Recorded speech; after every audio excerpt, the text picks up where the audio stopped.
Sud Radio, la santé en mouvement, Vanessa Pérez. Bonjour et bienvenue dans la santé en mouvement, l'émission pour prendre soin de vous au quotidien. Et aujourd'hui, nous allons parler de la santé de nos dents. En effet, comment avoir un beau sourire, comment préserver nos dents le plus longtemps possible et surtout, quel est l'impact de leur santé sur notre corps tout entier. C'est ce que nous essayerons de comprendre avec nos invités. La santé en mouvement spéciale santé bucco-dentaire, c'est tout de suite et c'est sur Sud Radio. Sud Radio, la santé en mouvement, Vanessa Pérez. Et pour commencer cette émission, j'ai le plaisir d'accueillir le président de l'Union française pour la santé bucco-dentaire, Christophe Lecard. Bonjour, vous êtes chirurgien dentiste et c'est un plaisir de vous avoir aujourd'hui parmi nous en plateau. Alors Christophe, aujourd'hui, on va commencer par les fondamentaux, comme d'habitude dans la santé en mouvement, et les fausses croyances en mode rafale. Alors déjà, combien de fois par jour faut-il se brosser les dents ? Il faut se brosser les dents 2 fois par jour, matin et soir, pendant 2 minutes. C'est quoi un bon brossage, Christophe ? Un bon brossage, c'est donc une durée de 2 minutes, sans oublier une seule surface dentaire. Donc pour ne pas oublier une seule surface dentaire, on suit un parcours. Donc on commence par exemple en haut à droite, on fait en haut à gauche, en bas à gauche et on finit en bas à droite. Tout ça pour que les bactéries justement disparaissent avec ce geste. Le brossage, c'est un mouvement de rouleau qui va de la gencive vers la dent, du rose vers le blanc, et on suit ce parcours vraiment pour brosser l'intégralité des dents. Christophe, les chewing-gums post-repas sans sucre, c'est bien, c'est pas bien, ça sert à quelque chose ? Un chewing-gum sans sucre ne remplacera jamais un brossage. L'intérêt du chewing-gum sans sucre, c'est qu'il va stimuler la production de salive, et cette salive stimulée, elle a 2 pouvoirs importants. Elle neutralise les acides formés après les prises alimentaires et elle amène des minéraux qui permettent de reminéraliser l'émail. On parle beaucoup de fil dentaire, de bain de bouche, tous ces produits, ça a un intérêt, c'est utile ? Ils sont essentiels, le fil dentaire, les brossettes interdentaires et les jets dentaires. Le nettoyage interdentaire doit être associé obligatoirement au brossage. Les bains de bouche, c'est un complément. Ils peuvent être utiles. Attention, on distingue les bains de bouche à usage quotidien et ceux thérapeutiques. Ceux quotidiens, aucun problème pour les utiliser après chaque brossage. Alors ça n'a échappé à personne, hein, dans les rayons de nos supermarchés ou des parapharmacies, on voit se développer tout un tas de produits sur des variations de goût, de blancheur, etc. C'est du gadget, c'est du marketing ou alors il y a une vraie valeur ajoutée ? Il y a une vraie valeur ajoutée. Chaque dentifrice a son intérêt. Ce qui est très important dans les dentifrices, c'est qu'ils doivent contenir du fluor, parce que le fluor, il prévient l'apparition des caries et le dosage en fluor doit être adapté en fonction de l'âge de l'utilisateur. Après, vous avez des dentifrices qui sont spécifiques pour des problèmes particuliers. Par exemple, pour les sensibilités au froid et au chaud. Donc, ils contiennent, par exemple, de l'arginine qui permet de lutter contre cette sensibilité. D'autres dentifrices sont plus pour des problèmes gingivaux. Et on a les dentifrices blancheurs. Ces dentifrices blancheurs, eux, vont éliminer une partie des colorations déposées sur la surface des dents.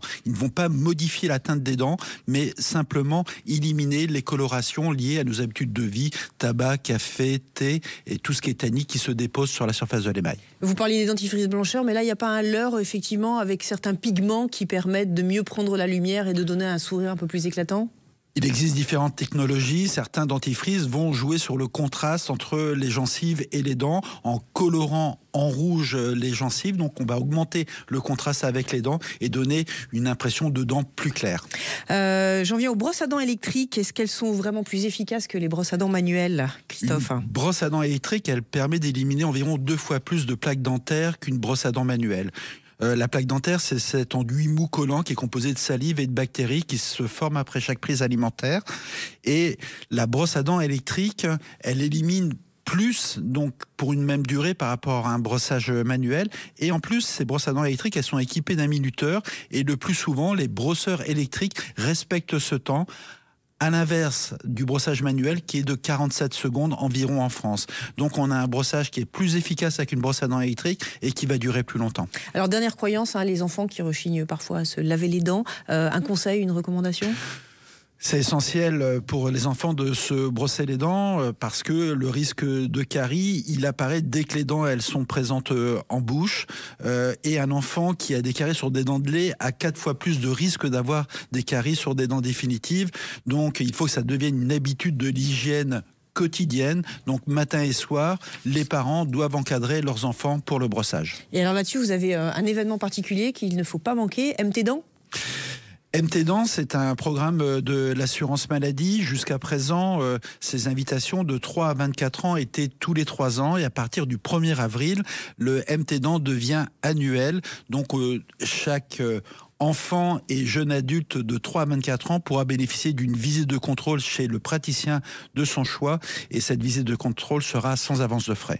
Alors, Christophe, on parle souvent aussi de l'impact de notre santé bucco-dentaire sur notre santé en général. Dites-nous concrètement, parce qu'effectivement, on va être surpris de ce qui se passe pas bien dans notre bouche, justement des répercussions au niveau plus global. On peut pas être en bonne santé générale si on n'est pas en bonne santé dentaire, parce que les bactéries qui sont présentes dans notre bouche peuvent se retrouver dans l'intégralité de notre organisme par l'intermédiaire de la circulation sanguine. Au cœur de la dent, vous avez la pulpe dentaire. La pulpe dentaire, c'est là où il y a les nerfs et les vaisseaux qui irriguent la dent. Et les bactéries qui sont présentes dans notre bouche, si on a une carie qui va jusqu'à la pulpe dentaire, eh bien ces bactéries peuvent se décimer partout dans l'organisme. Des exemples, par exemple, ça peut venir se greffer sur un tendon, et un tendon qui est déjà malade, qui souffre d'une tendinite, eh bien ça peut entretenir cette inflammation. Les maladies gingivales aussi ont une incidence sur la santé générale. Si vous avez une parodontite, ce que les gens appellent le déchaussement dentaire, eh bien cela peut avoir une répercussion au niveau cardiovasculaire. Une parodontite va favoriser les dépôts de plaques d'athérome au niveau des coronaires, va réduire l'élasticité aussi des coronaires, donc augmenter les risques d'infarctus du myocarde. On parle même d'impact sur le diabète, par exemple. L'impact sur le diabète, il est très important. Le diabète est la maladie chronique la plus fréquente en France, et la 6e complication du diabète, c'est la maladie parodontale, c'est ce déchaussement dentaire. Et un patient qui souffre d'une parodontite et qui est diabétique, eh bien cette parodontite, par l'intermédiaire de médiateurs de l'inflammation, est susceptible de déstabiliser sa glycémie. Donc vous voyez, ça fonctionne dans les deux sens. On est diabétique, plus de risques d'avoir des problèmes gingivaux, et si on a ces problèmes gingivaux, plus de risques malgré son traitement par rapport à sa glycémie. Et il semblerait même que certaines pathologies, justement, aient un impact sur la maladie d'Alzheimer ? Alors pour l'instant, ce sont que des études, mais sur le cerveau de certains patients atteints d'Alzheimer, eh bien, on a retrouvé ces bactéries les plus agressives des parodontites, ces bactéries dites du complexe rouge. Alors c'est une piste de recherche, ça ne veut pas dire que la parodontite, le déchaussement dentaire est responsable d'Alzheimer, mais certainement un facteur favorisant. Bon, alors quand on vous écoute, on ne peut pas ne pas aller chez le dentiste. C'est quoi avoir une bonne relation avec son dentiste, on va dire? C'est y aller combien de fois par an? Les recommandations, c'est une visite de contrôle tous les ans, et si on souffre d'une maladie chronique, si on est diabétique, si on a une maladie cardiovasculaire, eh bien les recommandations, c'est une visite de contrôle tous les 6 mois. Les soins dentaires sont accessibles à tous, docteur?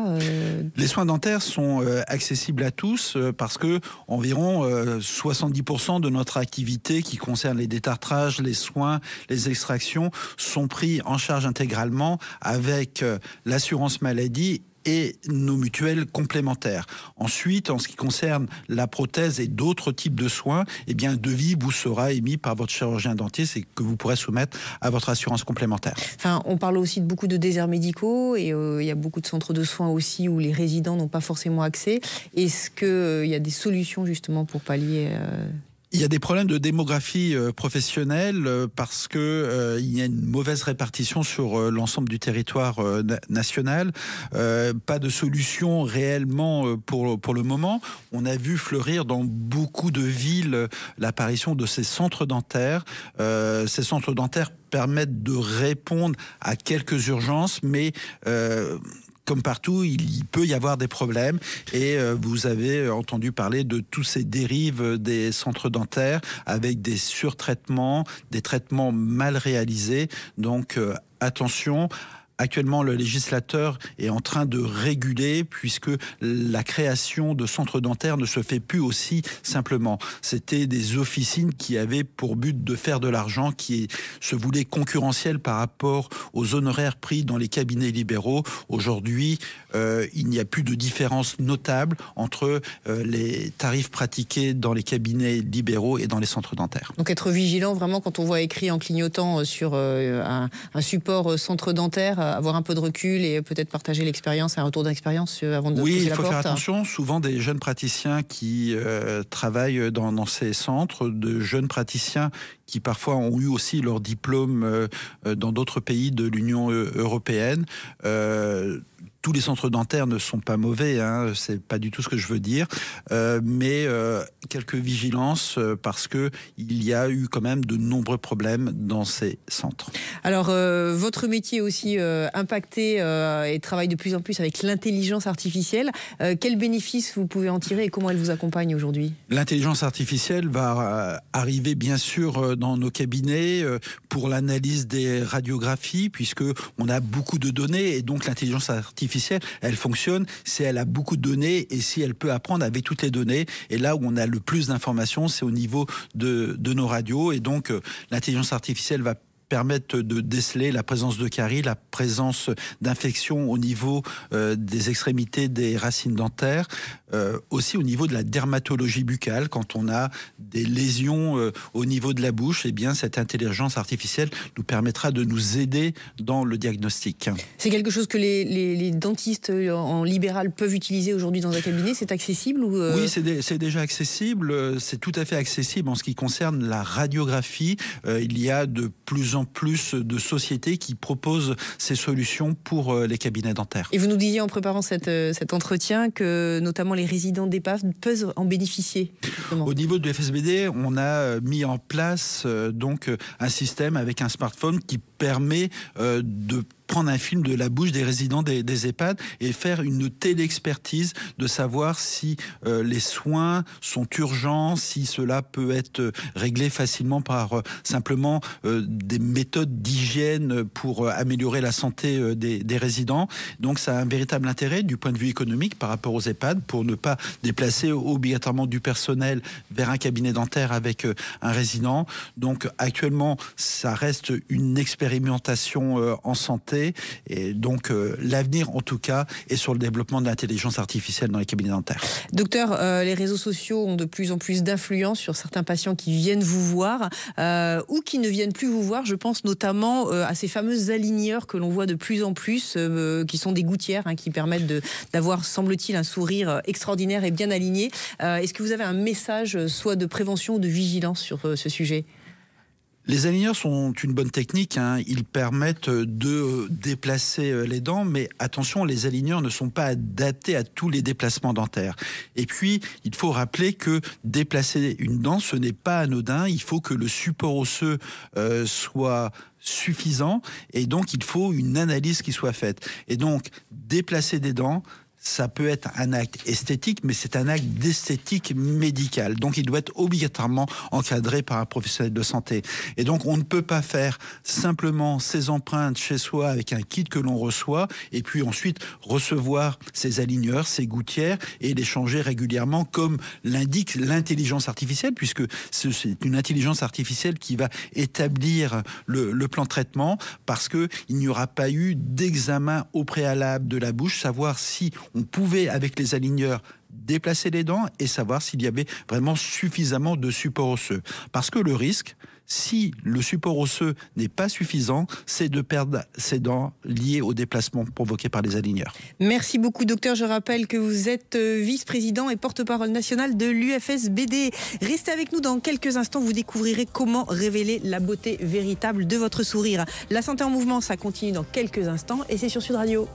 Sud Radio, la santé en mouvement, Vanessa Pérez. Et pour continuer cette émission spéciale dents, nous avons le plaisir de recevoir le docteur Siméon Mouyal, chirurgien dentiste dans le 8e arrondissement de Paris.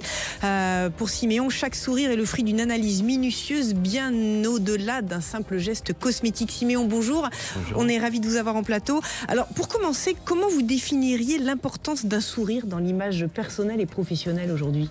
L'importance du sourire, depuis quelques années, elle a beaucoup évolué, si vous voulez. Il y a 30, 40 ans, on voyait les acteurs avec des dents qui n'étaient pas aussi belles que ce qu'on peut voir maintenant.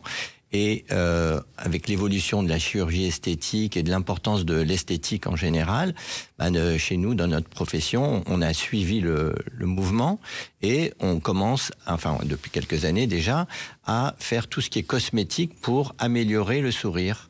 Donc, ça passe par les alignements, comme vous en parliez tout à l'heure, mais par aussi une bonne santé gingivale, parce qu'un beau sourire avec des gencives enflammées, c'est pas joli. Et avec des techniques de facettes qu'on pratique vraiment depuis de nombreuses années, qui ont beaucoup évolué. Et toutes ces technologies permettent d'avoir un sourire épanoui et chaleureux et beau. Alors justement, quand un patient vient vous voir, soit effectivement il a un besoin personnel de réalignement, de blanchiment, etc. Mais il peut être aussi influencé par les réseaux sociaux. Avant tout, je pense que le diagnostic est essentiel. Quelqu'un qui vous dit voilà ce que je veux, docteur, comment l'appréhendez-vous ? Alors, déjà, moi, je regarde si l'âge du patient, je vois si ses dents sont saines ou pas. S'il y a un problème d'alignement, on commence par ça. Le problème, si vous voulez, fréquent, c'est la couleur de la dent. Et alors, il y a plusieurs techniques. Soit on fait des éclaircissements des dents avec différents types de produits, peroxyde de carbamide, peroxyde d'hydrogène. Et vraiment, dans des cas de coloration extrême et qu'on n'arrive pas à éclaircir, effectivement, on peut utiliser la technologie des facettes. Mais question, les réseaux sociaux, je reviens toujours à ça parce que c'est vraiment un vecteur d'influence. Est-ce que ce sont des leurres, justement, et vous êtes obligé de faire quand même un travail d'éducation quand les patients viennent vous voir ? Oui, moi je suis assez strict et assez autoritaire. Donc, si vous voulez, je refuse certains cas, des patients qui arrivent et qui sont trop jeunes et qui ont de très jolis sourires, je refuse de leur faire des facettes.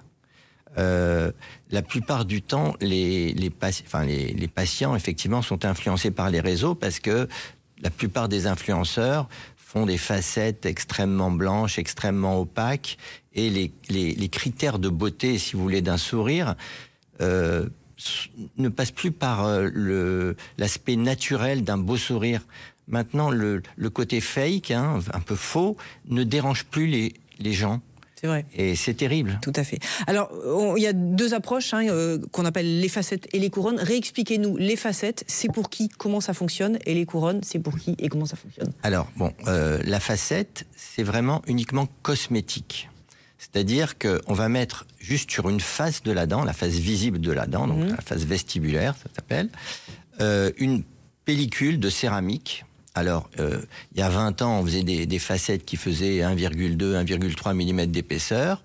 Avec l'évolution des technologies, des matériaux, on peut arriver à faire des facettes de 0,3, 0,4 mm d'épaisseur. Donc, ce qui permet de réduire de 1 mm l'épaisseur de l'émail. Donc c'est plus naturel et... Alors, c'est pas plus naturel, mais disons que ça permet de moins être invasif dans le traitement de préparation de la dent pour poser la facette. La couronne, elle, c'est complètement autre chose. La couronne, elle fait, comme son nom l'indique, le tour de la dent. Donc les couronnes, on les applique, on les utilise dans quel cas? Quand la dent est dépulpée, on peut aussi utiliser sur certaines dents pulpées, mais délabrées. Mais si vous voulez, pour des raisons esthétiques, la plupart du temps, on utilise plutôt des facettes. Alors, on est sur de la cosmétique plus que sur du soin. Jusqu'où la sécurité sociale accompagne les patients, justement, le désir de beauté? Malheureusement, pour l'instant, les facettes ne sont pas prises en charge par la sécurité sociale. Bon, après, c'est compréhensible, puisqu'il y a tellement d'autres actes qui devraient l'être de façon un peu plus importante et qui sont vraiment thérapeutiques, je dirais. Ne le sont pas vraiment à 100%. Quand il s'agit de couronne, effectivement, la sécurité sociale prend en charge une petite partie, malheureusement. Et puis le reste, comme le disait mon confrère, c'est la mutuelle, s'il y a des efficaces, qui peut prendre en charge un complément. Alors concrètement, quelqu'un qui a un sourire disgracieux, il ne vient pas vous voir, il reste avec son sourire disgracieux. Comment on gère ça dans la société d'aujourd'hui? Alors c'est un problème, effectivement, pour les gens qui ont des moyens limités.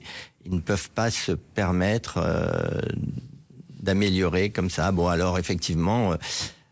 on peut aller voir si c'est un problème d'alignement. Les aligneurs, c'est pris en charge en orthodontie. Si c'est vraiment les facettes, c'est pas remboursé par la sécurité sociale. Christophe, vous qui défendez le corps médical, mais aussi les patients, Oui, on reste avec un sourire médiocre si...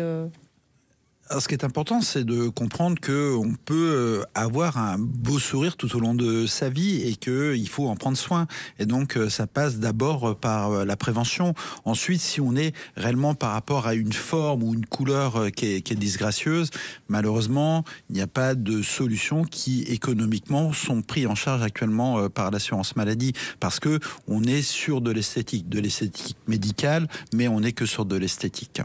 Siméon, on parlait des avancées, notamment de l'intelligence artificielle avec le docteur Lecard. De votre côté, vous utilisez quoi au quotidien, justement pour... Alors, si vous voulez, on fait souvent des enfin pas souvent, systématiquement, une préfiguration quand on veut analyser un sourire. Concrètement ? Voilà, donc on prend en photo, si vous voulez, ou on scanne un modèle de toute la bouche, si vous voulez, maxillaire et mandibulaire. Avec le scanner, on va donner toutes ces informations à un ordinateur. On va donner, nous, nos informations à l'ordinateur qui va nous faire plusieurs éventualités, plusieurs possibilités de sourire. L'ordinateur va commander une machine-outil, enfin une imprimante 3D, qui va nous sortir des modèles. Et ces modèles, on va les présenter aux patients en leur expliquant que c'est bien que cette dent-là soit en telle position, la longueur, le bombé des dents, les bords incisifs, enfin, etc. Il y a plein de détails techniques. Et à partir de là, on analyse un petit peu la forme du visage, le volume du visage, l'âge du patient, et on va déterminer la solution la plus adéquate pour obtenir quelque chose de très joli, mais naturel. Donc vous êtes accompagné par la technologie. Ah oui. Un message clairement. pour nos auditeurs qui n'oseraient pas franchir le pas de la porte d'un cabinet dentaire ? Il faut déjà consulter. Bon, ce que disait mon confrère, il a raison. L'hygiène, c'est primordial. C'est vraiment, il faut passer du temps. Et moi, j'ai une image, si vous permettez. Je dis, votre bouche, c'est votre assiette. Vous ne mangez pas dans une assiette sale, il faut que votre bouche soit toujours propre. Donc, quand vous avez fini de manger, vous lavez votre assiette, vous allez vous brosser les dents. Belle image, belle métaphore, mais elle parle. C'est pour motiver. Complètement. Et donc, voilà, déjà une consultation pour voir ce qui est faisable, ce qui n'est pas faisable. Bon, la plupart des chirurgiens dentistes en France sont très, très bien formés. Et ils pourront donner que de très bons conseils. Merci beaucoup Siméon Mouyal, Christophe Lecard. La santé en mouvement, c'est fini pour aujourd'hui. Je rappelle que vous pouvez retrouver toutes nos émissions en podcast sur l'application Sud Radio et sur vos réseaux sociaux préférés. Je vous souhaite une excellente fin de week-end et je vous dis à la semaine prochaine. Et surtout, prenez soin de vous.